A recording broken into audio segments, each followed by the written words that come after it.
Good afternoon, ladies and gentlemen. Welcome back. I hope everyone here had a fantastic Thanksgiving, had a chance to spend some time with family, and is well rested and ready to get back to work, as I am. I have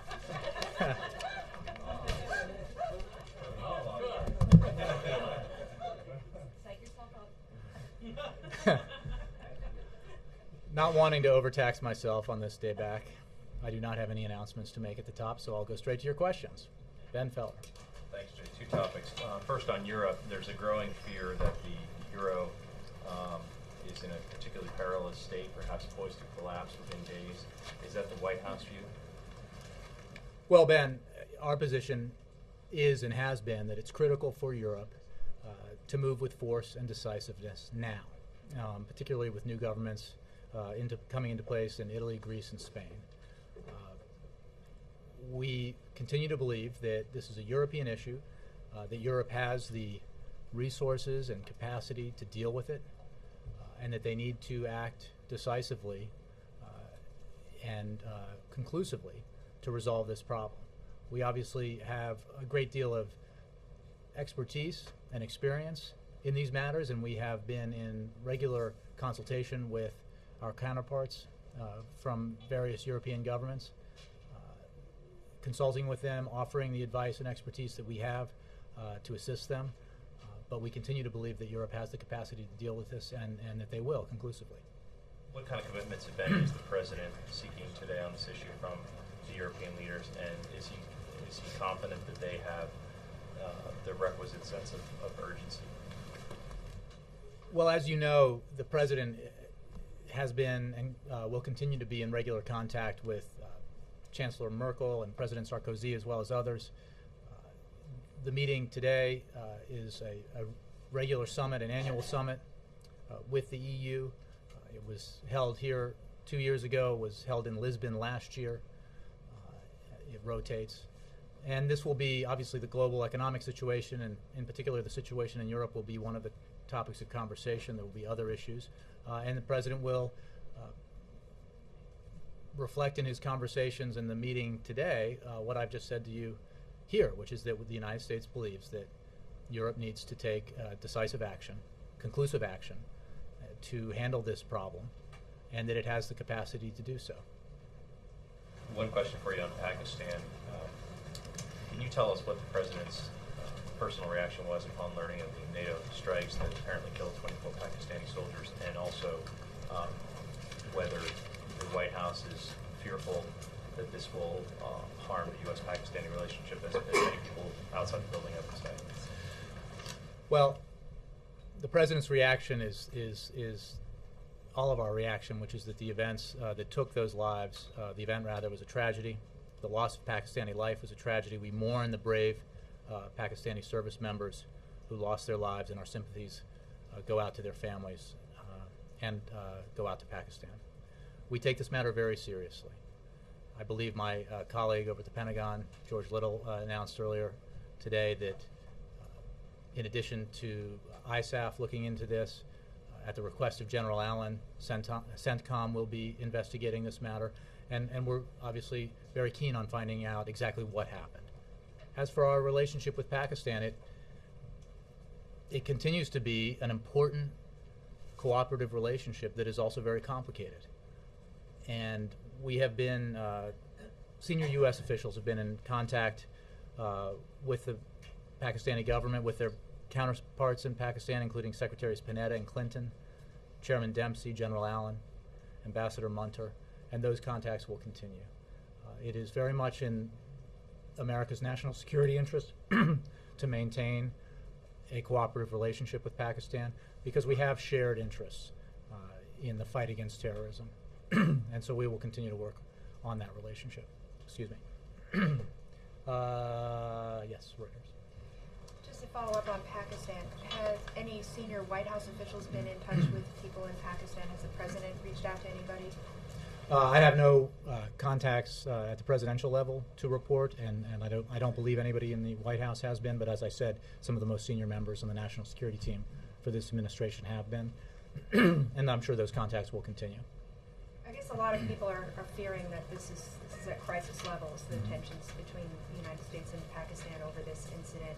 And I'm wondering how you would characterize it in terms Well, of... we take it very seriously, and there are challenges to this relationship, and we've discussed them here this year. This is obviously a significant issue that we take seriously, and that's why we, through CENTCOM, will be investigating to find out exactly what happened. And our condolences go out to the families of those who lost their lives and to the Pakistani people overall for this tragedy. We continue to believe that it will be in not just the United States' interest, but Pakistan's interest to work with us cooperatively on our shared goals. Don't forget that Pakistan and the Pakistani people have been primary victims of terrorism and terrorists, and that we work with them, and that cooperative relationship has borne fruit for the United States and for our national security interests. And on Europe, how worried is the President about the impact on the U.S. economy as this crisis really intensifies and as people predict maybe days left to save the euro? Well, the President is concerned, as he's expressed, about the fact that this is a global economy and that the events in Europe obviously have an impact on our economy. It's created a headwind for much of the year, and continues to create that headwind. And that's why we believe it's in the United States' interest, but most obviously in Europe's interest, to act decisively to deal with this profound challenge. It does remind all of us that we need to take decisive action on the things that we can control. And one of those things we can do is take action on measures that can grow the economy and create jobs. As you know, the Senate this week is going to take up a provision that the President put forward to extend and expand the payroll tax cut for 160 million Americans, and extend it to small businesses up to a certain level of payroll. And he believes very strongly that we need to take that action, that Congress needs to act to do the right thing by the American people and the American economy. Let me move around a little bit. Yes. Tell me again. Julia Edwards. All right, National Jerry. Journal. Thank you. That's fine. I just wanted to ask what the administration's plan was to see that unemployment insurance was extended to the end of the year. I hear a lot of focus on payroll tax cuts. Is that because it's more politically advantageous to be talking about what you can do for working Americans versus something that may be construed as welfare? Extending unemployment insurance has been very much a part of the President's plan. It was part of the American Jobs Act. It's something that has enjoyed bipartisan support in the past and should, we hope, enjoy bipartisan support this year. In addition to being vital to those who have found themselves unemployed and are unemployed for a substantial period of time, unemployment insurance has been recognized by outside economists and by members of both parties as vital assistance to an economy to help it grow and create jobs. It is a direct injection, if you will, into the bloodstream of the economy. And so we very much support extension of unemployment insurance. If we do not do that, approximately 6 million Americans will lose their benefits over the course of next year. And that will obviously have very negative impact on their lives, but a negative impact on the economy. Forward then would be to most likely to be combining unemployment insurance in a package at the end of the year if Congress doesn't take action on it. Well, I don't want to speculate about how this will play out. What the President's focused on, and what you'll hear him talk about in Scranton on Wednesday, is the need for Congress to take action, for the Senate to vote yes to the extension and expansion of the payroll tax cut, and to the extension of the payroll tax cut to small businesses. And this is something that outside economists have made clear. Just this year alone, the 2% payroll tax cut that 160 million Americans have gotten this year, that has resulted in $1,000 on average in every recipient's wallet this year, has caused up to 1% in GDP growth.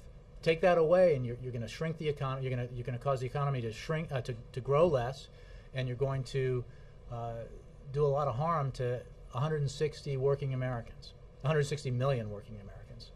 That's payroll tax cut Right. with unemployment insurance. Is that something we can expect to hear him talk about this week? You will hear us talk about it because we think it's vitally important to extend it and to assist those Americans who are unemployed and through the unemployment insurance to assist the economy.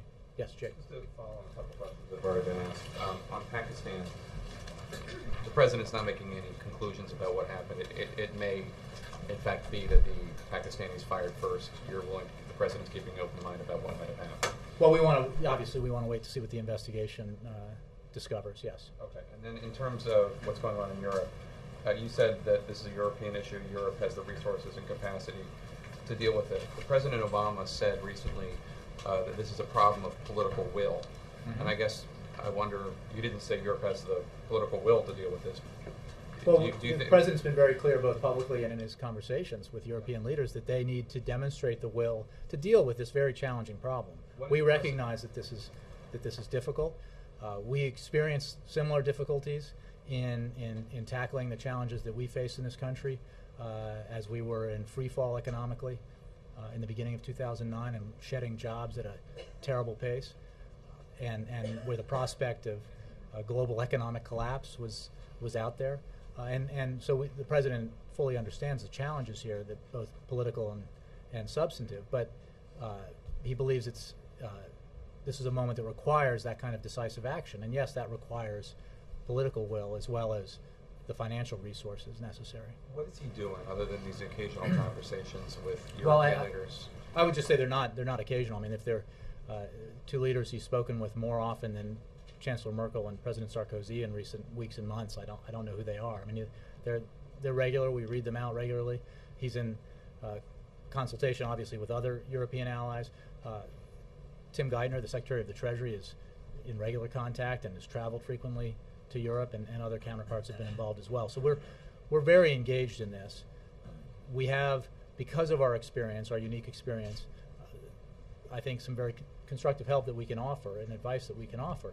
But we also recognize, and I think Europeans feel strongly about this, that this is something that they need to solve and that they have the capacity to solve, both financial capacity and political will.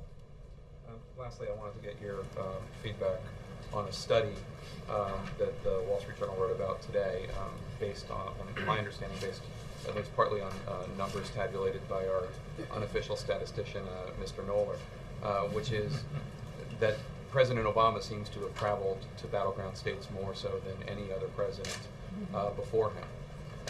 And I'm wondering if you could respond to this. It looks like the president is campaigning on the taxpayer dime more than any other president has done. Well, I reject the premise of that precisely because what happened in 2008 was Barack Obama, then Senator Obama, expanded the political map dramatically. And what is included in this article and in this chart is Virginia, for example. Now, every president who's occupied the Oval Office, just a few short minutes across the river from Virginia, travels to Virginia frequently to hold events. When you look at George W. Bush's travel as president, that's not included on this list as a swing state or a battleground state because it was not perceived to be possible that a Democrat could win it. Well, Barack Obama won that state. And he's made numerous visits to Virginia, just as most presidents prior to Barack Obama have made numerous visits to Virginia. North Carolina is another example. It's not included in George W. Bush's tabulation because it was not perceived to be a swing state. Barack Obama won it very narrowly, but he won it in 2008. And if you take away those two states, and you look at, for example, Bush traveled more frequently in the same time period to Ohio, Wisconsin, New Mexico, Florida, President Obama has actually traveled less to the overlay battleground states than his immediate predecessor. So I just think that if you took off the map and said the President of the United States can't travel to states that are perceived to be battleground states, you would severely limit the capacity of this president and any of his successors to travel anywhere, because the fact is we live in a country that is very close politically in terms of which way states could go in any given presidential election, and increasingly we've seen that more and more states find themselves on the political map as potential battleground states and swing states. And if every president, whether it's President Obama or his successor or any successor after that, were to simply say, oh, I can't travel to any state that might be contested in the next election, then the president would have to spend most of his time here in Washington, D.C., and I don't think that any president should do that. Presidents should travel, and they should be able to get out and speak to the American people about their substantive agendas, and that's what this president's been doing. He sure seems to spend a lot of time in states, though, that he's going to be... He spends a lot of time in a lot of states, and some of them red, blue, some of them that were declared red forever and ended up not being. They're purple now, and states that maybe are considered blue or were considered blue, but Republicans might think they have a chance at winning next year. I mean, I just think that it's a guessing game to suggest that we know what states are battleground states necessarily. And if, again, I think that the salient point is then Senator Obama in his presidential campaign expanded the map dramatically, made states battleground states that it had not been for a very, very long time. And to then say that he can't travel to those states because he won them and made them competitive, I think would severely restrict this president's ability to travel and any future president's ability to travel, which I don't think is a good idea. Follow-up, Jim. You earned the right. Yes, sir, Mr. Nolan. Can you tell us how it's decided where events like the president or the Scranton on Wednesday? How was that decided? That's where he would go. I mean, Well- Pennsylvania is a state that seems to me would be indispensable to his reelection. Well, Mark, I think, as you know, probably better than or as well as anybody in this room, a lot of factors go into presidential travel. Proximity has a lot to do with it. I mean, there is a concentration of travel in states like Virginia and Pennsylvania because they're close by, and if the president's trying to get out of Washington and communicate with the American voter, he can't, or the American people rather, he can't always go to the mountain states or the plain states or the West Coast, and so I think you do see a concentration in this time zone, and I'm very confident. I'll offer my opinion that President Obama is going to win Pennsylvania. He's also going to win the election. I think he won Pennsylvania by double digits, but that's now, I guess, by your estimation or whoever put together this list, a battleground state. Maybe it is, maybe it isn't. We don't take anything for granted. The point is that these are subjective assessments, and again, that if you decided that every state that was close or could be close were ruled out as a potential place for a president to travel, you would make it really, really difficult for any president to go anywhere in the country eventually. But you're not saying that politics play no role in the decision, are you? I'm saying that, I mean, there are a lot of decisions that go into, a lot of factors that go into the decisions. And the decisions for official events are made for official reasons, and they're made because we find places where the president can talk about the policy proposals he's put forward that make sense for a variety of reasons, logistical reasons, as well as location in terms of schools or sites that if we're highlighting his infrastructure proposals, then near a bridge, for example, or highlighting his proposals to help veterans, something that would involve veterans or schools. I mean, all of those factors go into deciding where the president travels. All the way in the back, yeah. Yes, on the payroll tax cut and the rest of the jobs package, given that the Republicans are going to block any tax increases, is the president open to negotiating on additional long-term spending cuts in return for that short-term stimulus? The president is very interested in making sure that 160 million Americans, working Americans who get a paycheck, don't have their taxes raised next year because Congress won't act. The fact of the matter is that a payroll tax cut has been supported by not just Democrats, not just this president, but by Republicans in the not too distant past, including some who came out against it yesterday. So we believe that there's a substantial support out in the country among not just Democrats and independents, but Republicans for an extension and expansion of the payroll tax cut, as well as an extension of the to small businesses. And that there's broad support for paying for it in the way that this president put forward in his principles and his plan, and that the Senate's going to put forward later this week. If Republicans are going to vote against this, they have to explain why they have so energetically fought to protect tax cuts for millionaires and billionaires protected millionaires and billionaires rather than funding a program that would have sent teachers back to work. Protected millionaires and billionaires rather than funding a program as part of the American Jobs Act that would have put construction workers on the job to rebuild bridges and highways and schools. Protected millionaires and billionaires rather than pass the entire American Jobs Act. Now, they did that with great passion, but they don't seem to show a lot of passion when it comes to extending a tax break for average Americans. And I think there needs to be some questioning about why that is. But they do like spending cuts. I mean, they like the things that they want are spending cuts, and they want to change the defense sequester, which you've said is off the table, I guess, for these negotiations.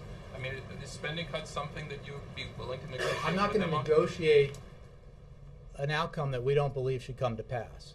We believe that Congress should respond to the will of the people, which overwhelmingly supports the President's proposal for a payroll tax cut extension and expansion, and the means by which both the President and Senate Democrats believe it should be paid for. So rather than get ahead of a vote that we believe will happen later this week, I'd like to see everybody in the Senate held accountable in voting one way or the other on this proposal. Let me just make sure. Yes, Brianna. Jay, a couple questions. Pakistan's Prime Minister tells CNN that there will be, quote, no more business as usual in Pakistan-U.S. relations. And I'm just wondering, what do you take that to mean, and how much stock do you put in what sounds like a threat? Well, we take the matter very seriously, as I've said earlier, and we understand concern that members of the Pakistani government as well as the Pakistani people have about this incident, and that's why we're very interested in having it investigated and finding out exactly what happened. We mourn, as I said, the loss of life, and we extend our condolences to the Pakistani people for this. So we take it very seriously. But no more business as usual. It's obviously an indication that, you know, We understand that this is a serious issue. We take it seriously. We have a relationship with Pakistan that has been complicated for a long time, but it is also an important relationship and one that we need to work hard on, because that cooperation is in the interest of the United States. And the calls for Justices Thomas and Kagan to recuse themselves from overseeing the healthcare challenge, any response to that? Well, I would just say that I believe my understanding of how this works is that it's up to each justice to decide whether he or she should be recused.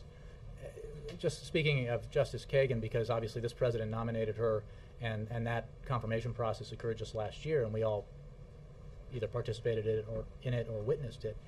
These issues were raised just a year ago in an expansive confirmation hearing, and those questions were asked and answered both in the hearing itself and in written questions that were responded to in writing. It's a mystery to me how this can suddenly be an issue a year later, and they want to revisit what they just visited not that long ago. I might have added an extra syllable there.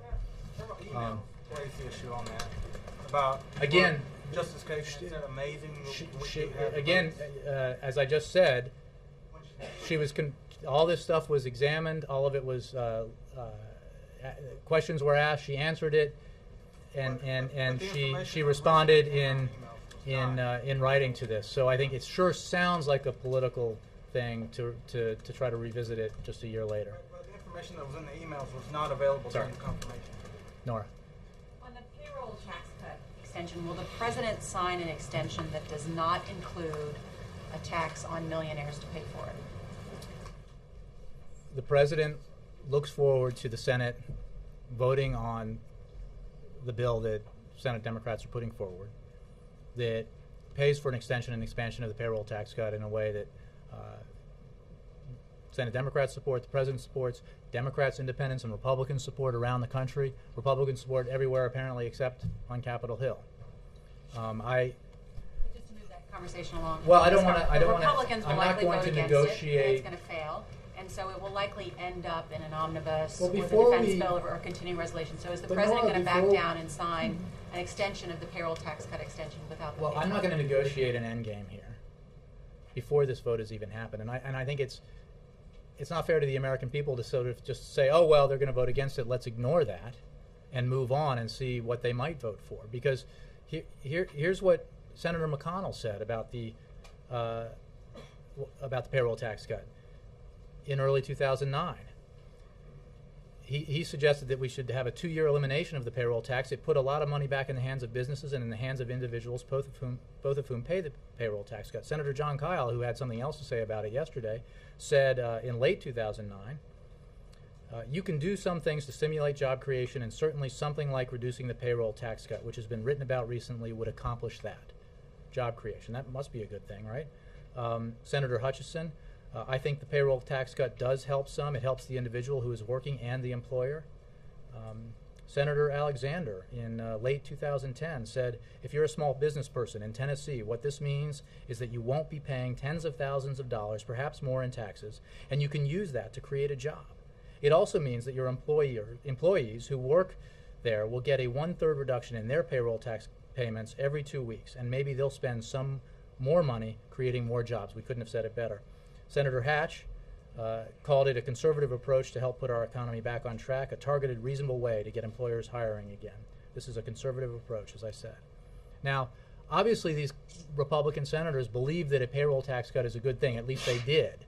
But what they seem not to believe is that millionaires and billionaires ought to pay a little extra in order to ensure that middle-class Americans get a payroll tax cut. So they're more forced to choose here. They're siding with those who, as the CBO study showed and others have showed, have done exceptionally well in the last 10 years, even 30 years, while middle-class Americans have seen their incomes stagnate. We just don't think that's the right position. We don't think that the American people support that position. And before senators are forced to vote on that matter, as they will later this week, and explain why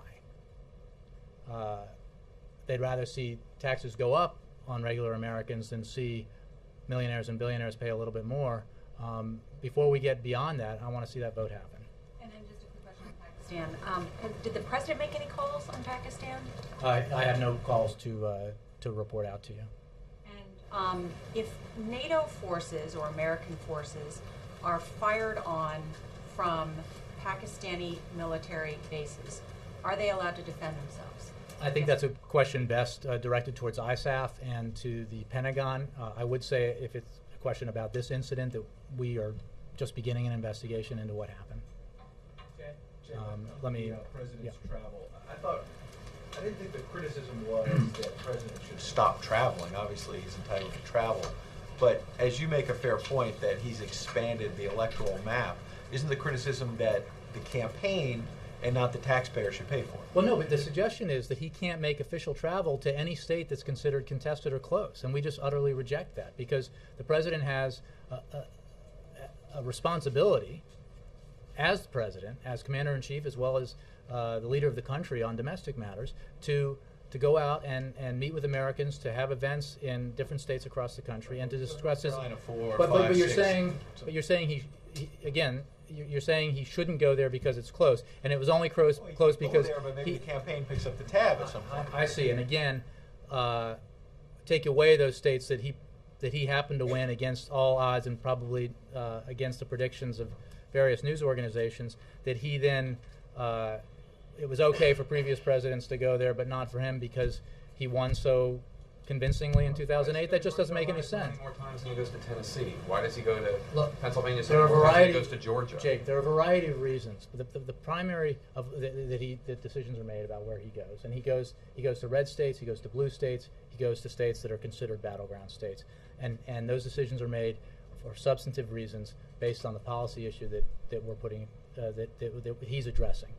My point was that if you the whole construct of the article was built around the idea that he's done it more than his predecessors, and if you take off states that weren't considered battlegrounds when Bush visited them, they turned out to be battlegrounds because Barack Obama won them. His predecessor, George W. Bush, traveled to these states significantly more than President Obama has. So the whole point being, presidents need to be able to travel. When he travels on, when it's political travel, political events, those are paid for by the book according to the rules that exist. And when he does official events, those are paid for in the manner that official events are paid for. Last thing on the Euro crisis. Just one quick thing on the Euro One more crisis. thing, This Euro. Yes. The Organization for Economic Cooperation and Development, U.S. is part of that research group, essentially put out a report today saying that the Euro contagion can spread and that their concern is that the policies in Europe, but also in the U.S., are behind the curve. Speaking about the U.S. side, since the President's talking to European leaders today about their debt issues, after the super committee failure, it seems like both parties have said, look, we're going to fight these issues out on taxes and everything in the election. Is the President Well, we gonna- haven't said that. Okay. So between now and the election, will the President campaign for his $3 trillion deficit plan? Or is he just, because he mostly goes out on the road and campaigns for the jobs bill, but we don't really hear him campaigning on the deficit plan. So will he push that now? Well, there's an urgent need to take action to grow the economy and create jobs. That is certainly his number one priority. He put forward a detailed plan. He talks about it a lot, and he will talk about it again in the future. And it remains available to Congress to take up and act on at any time. I mean, it is unfortunate that the super committee, because again, it refused to deal with or consider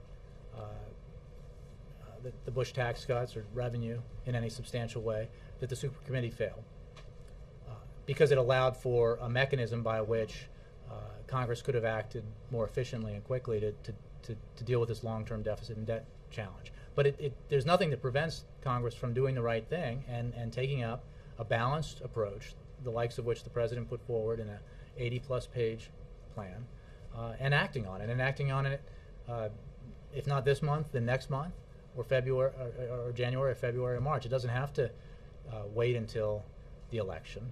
It shouldn't wait because it's a high priority. I mean, the President.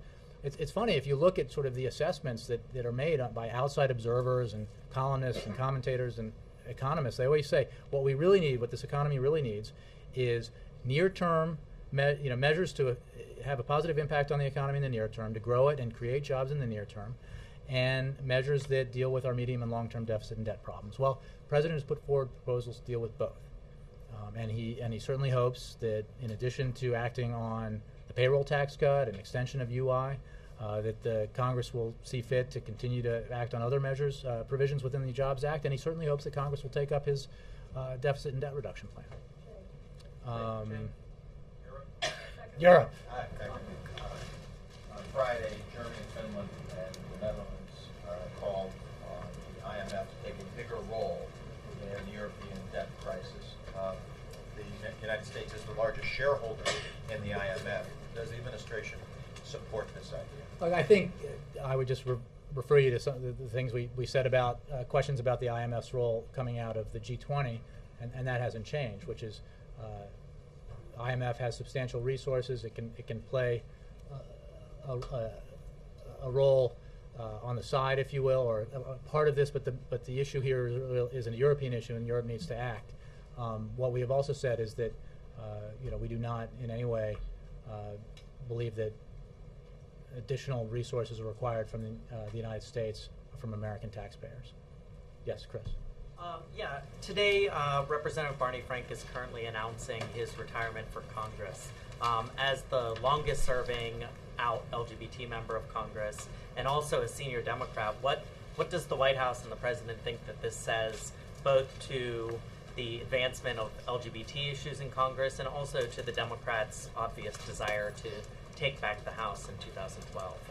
Well, I don't have any official reaction yet, but I mean, Congressman Frank has served for a very long time, and he served very effectively representing his district, and I know that we appreciate his service, and his prominence as an openly LGBT member of Congress obviously had, I think, a very positive impact in terms of general acceptance. But I don't know if it has larger implications. Members of Congress who've served a long time decide not to run again all the time. And I'm not sure about the political implications of that seat at all. But we certainly are very grateful for Congressman Frank's service. Yes, Jackie. Okay. In the coming year, in the interest of transparency, would the President be willing to have each of the trips he takes domestically broken out for their costs that is covered by the White House and the what? I can refer you to I can get back to you on who the DNC or how those things. I know that we do this by the book, the way it's supposed to be done. We do it very carefully. I'm not going to stand here and announce a whole new administrative burden or agree to a whole new administrative burden. I just, I would refer you to the folks who handle this, especially at the DNC. would he be willing to consider? Well, again, I can take the question, but we do this absolutely by the book, and are very assiduous in making sure that we follow the rules. Yes. Same rules that President Bush did? We use the same Again, I'll have to guidelines. take that. We use whatever rules exist, and So you didn't change the rules? not that I'm aware of. No. Yes. Coming back to the payroll tax cut, Mhm. just briefly, the House Republicans have suggested a willingness to work on this. Is the president willing to sit down with them and try to figure out a pay for that could work to get the payroll tax cut extension done? I think that the nature of these questions basically assume and let off the hook those members of Congress who aren't willing to say yes to a payroll tax cut for 160 million Americans because they refuse to ask the wealthiest Americans, those who have benefited enormously over the past 10, 20, and 30 years, while the middle class has not benefited very much or as much, to pay a little extra. So let's not presuppose that this vote will fail. Maybe members of the Senate, in this case, will hear from their constituents, will recognize what all the data shows, which is that by large majorities, the American people support this proposal and support the way the president believes it ought to be paid for, and the way Democrats believe it ought to be paid for, and enough of them will vote yes to overcome the usual filibuster because of parliamentary tactics, and get it out of the Senate. And then the House will have to decide where it stands on this issue, which side the House is on, and individual members of the House are on. Beyond that, I don't want to negotiate an end game that presupposes a failure that we hope won't happen. We have put forward a means to pay for this payroll tax cut, extension and expansion, as well as unemployment insurance. The president has. The Senate Democrats have done it as well. We think that Congress ought to act on that before we start negotiating an end game that shouldn't necessarily come to pass. And on the Egyptian elections, is there any concern, even though they are just getting started today, is there any concern about an Islamic takeover at the top and how the White House will work with a foreign government headed by Islamists? Well, I'll say a couple things. One is we're thus far, and this is a long process, as you know, it's my understanding that the elections have gone well, and we welcome that development. The fact of the matter is the democratic process is what's important. Principles matter to this president, not parties. And we hold whatever party prevails or is represented in the outcome of an election like this, whether it's in Egypt or elsewhere. Our standards have to do with respect for human rights, respect for the democratic process, renunciation of violence, and inclusion of and respect for minorities in the process. And I think it is in some ways unfair to assume that any party that has a religious affiliation cannot adhere to democratic principles. It's simply not the case and hasn't been borne out by the facts. So before we judge the disposition of a government or a parliament that's only just beginning to take shape through elections that have started today, I think we need to let the process run its course, continue to espouse our firm support for democratic principles and for civilian control of the government, and then judge the outcome by the actions of those who prevail. Margaret. Thanks. Quick follow-ups on both Scranton and today's EU summit. Dan Pfeiffer had tweeted earlier today that there would be more "we can't wait" stuff this week. Will any of that be rolled out in Scranton, or is the Scranton message purely on the payroll tax cut extension? And if the former, can you put some meat on the bone? And then with regard to the summit today, just to clarify, is the president asking these EU leaders for anything explicit that he hasn't already spoken with Merkel and Sarkozy about? This meeting's going on now, so I don't want to say what happened before it's happened. I think generally the description of the president's message that I gave is going to be the message that he delivers in this meeting. I think it certainly is the case in the current crisis that Chancellor Merkel and President Sarkozy and other leaders of European countries are are key to the process, and that's why the president has had so many direct conversations with them and will continue to. And obviously this meeting with the EU is important in that regard too, but it will also discuss other issues. The president on Wednesday will focus on the payroll tax cut, and I don't have any announcements beyond Dan's tweet to make about further executive actions. Tom. Jay, Senator Kyle said yesterday that the reason that the payroll tax should not be extended and sweetened as the president wants is that that's billions of dollars more that won't go into the Social Security Trust Fund. Therefore, it might conceivably endanger the stability of Social Security. How do you all react to that? Well, a couple of things. One, that's simply not the case, because it presupposes the idea that U.S. Treasuries are not the most rock solid investment in the world, which they remain to be, even as we speak. So, secondly, it's not a position that Senator Kyle took in the past. And the fact of the matter is, we need to take measures to grow this economy. We need to take measures to create jobs. And what we should not be doing is asking 160 million hardworking Americans, middle-class Americans, most of them, to have their taxes raised next year by $1,000 on average, just so millionaires and billionaires don't see their taxes raised just a little bit. It just doesn't seem fair to this president or to Americans of every political persuasion across the country. So we believe very firmly that the Senate ought to act, ought to vote, and ought to say yes to a payroll tax cut and extension later this week. Victoria. Jay, UN report out today says Syrian security forces have committed gross violations of human rights since the crackdown, including killing hundreds of children and sexually abusing boys.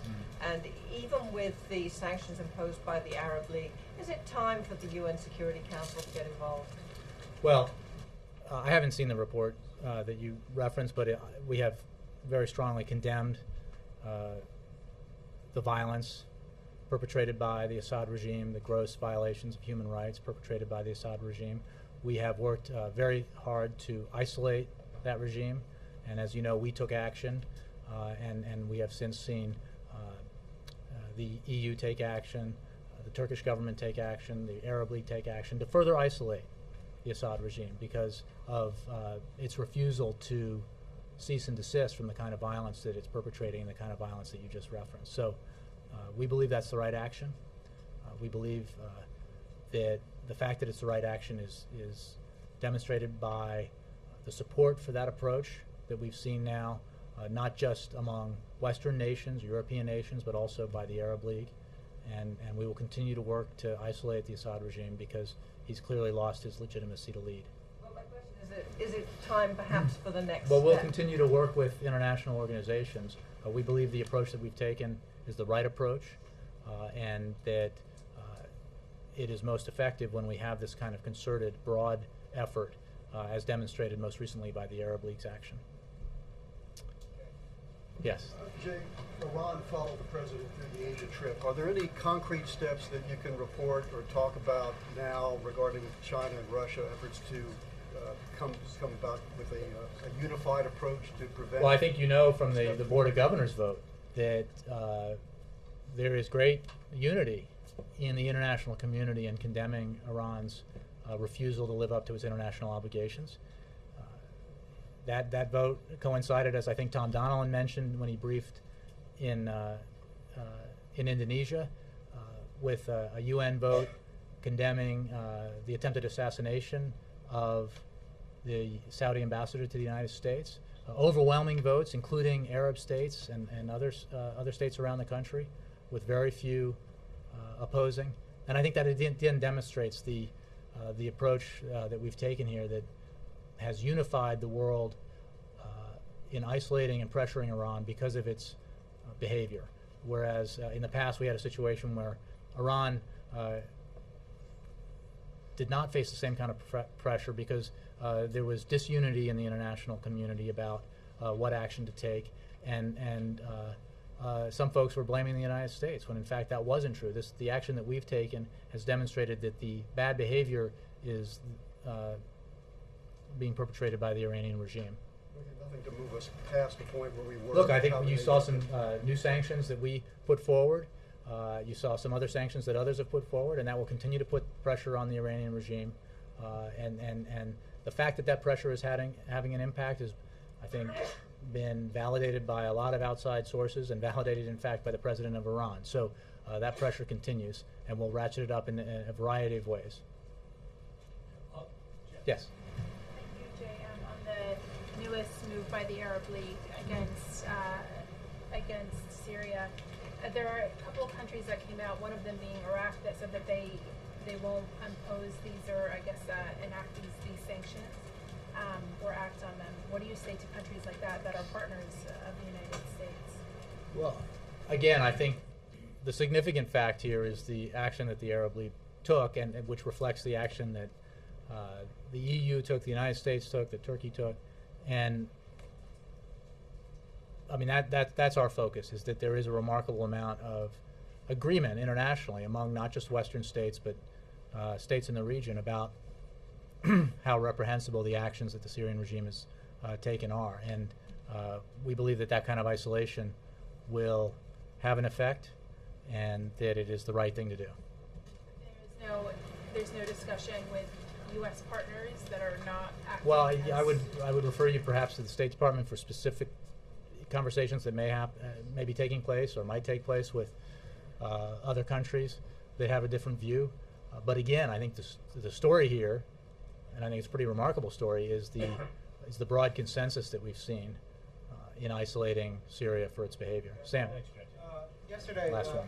Yesterday, Senator Toomey said he saw wiggle room in the president's veto threat for the sequester specifically to defense, arguing that the president would be comfortable with the size of the cuts, but he could take some from defense and apply them elsewhere. Can you address that specifically? And also, has the president talked to Secretary Panetta about his concerns over the defense trigger? Well, I'm sure the President and Secretary Panetta, because they speak all the time, have spoken about this. Let me be very clear. The President, there are no easy off-ramps here. The Congress voted to impose this sequester on it, to hold its own feet to the fire, to get it to act, to then it is the kind of behavior to suggest that they should undo what they did just a few months ago, to declare to the world, as they did when they held this vote, the Budget Control Act, that we're going to hold ourselves responsible, and then a few months later say, never mind. That's not acceptable. That's not undoing it. It's just the same amount of money. Changing it is undoing it. The whole purpose of the design of the sequester was to make it so onerous for everybody that it would never come to pass. To change it so that it's not so onerous only relieves pressure on Congress, and obviously Congress needs an immense amount of pressure to get positive things done. So veto a threat. Sorry, he would veto a threat to change the amount of defense cuts. The President made clear that the sequester should stay in place and that Congress should act, because Congress passed a law holding itself responsible and holding itself accountable, and they should do the right thing and get it done. So there's no wiggle room, to use your phrase, as I think I said in a briefing either here or on Air Force One last week. Thanks, guys.